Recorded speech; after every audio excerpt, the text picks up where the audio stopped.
Ahmedabad plane हादसे का सच पता चल गया। 600 फीट से कैसे क्रैश हो गया एयर इंडिया का विमान, जांच में कैसे बड़े खुलासे।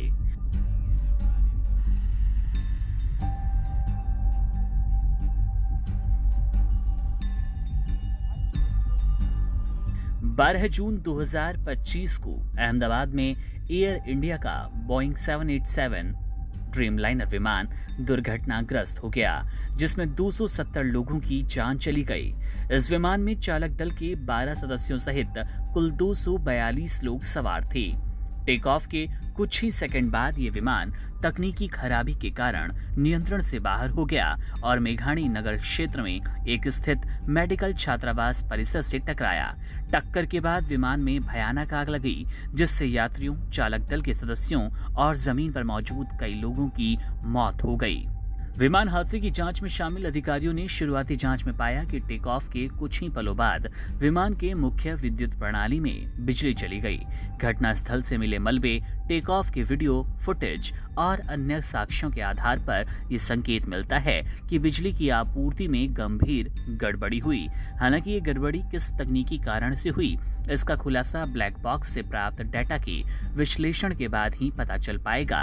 विमान में लगे 2 black box digital flight data recorder DFDR और कॉकपिट वॉइस रिकॉर्डर यानी कि CVR की एक यूनिट 13 जून को और दूसरी 16 जून को घटनास्थल से बरामद की गई। विमान दुर्घटना अन्वेषण ब्यूरो AAIB की एक बहुविषयक टीम इस हादसे की गहन जांच कर रही है। टीम ने दुर्घटना स्थल का दस्तावेजीकरण, साक्ष्य संग्रह और फॉरेंसिक विश्लेषण प्राथमिक चरण पूरा कर लिया। अब तकनीकी विश्लेषण की प्रक्रिया जारी है। मंत्रालय के अनुसार ये तय किया जाएगा कि ब्लैक बॉक्स को भारत में ही डिकोड किया जाए या फिर किसी विदेशी प्रयोगशाला में भेजा जाए। इस निर्णय में सुरक्षा और तकनीकी पहलुओं को ध्यान में रखा जाएगा। गुजरात सरकार ने स्पष्ट किया कि जांच केवल केंद्र सरकार के निर्देशानुसार की जा रही है। विमान के पिछले हिस्से को, जो छात्रावास की कैंटीन की क्षतिग्रस्त इमारत पर अटका हुआ था, क्रेन की मदद से 14 जून को हटा लिया गया। मलबा अभी भी मौके पर ही है और इसे हटाने का कोई निर्देश फिलहाल नहीं दिया गया।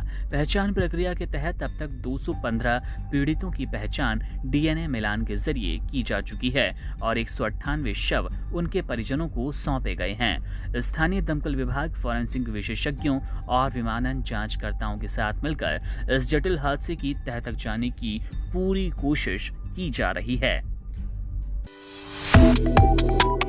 Subscribe to One India and never miss an update.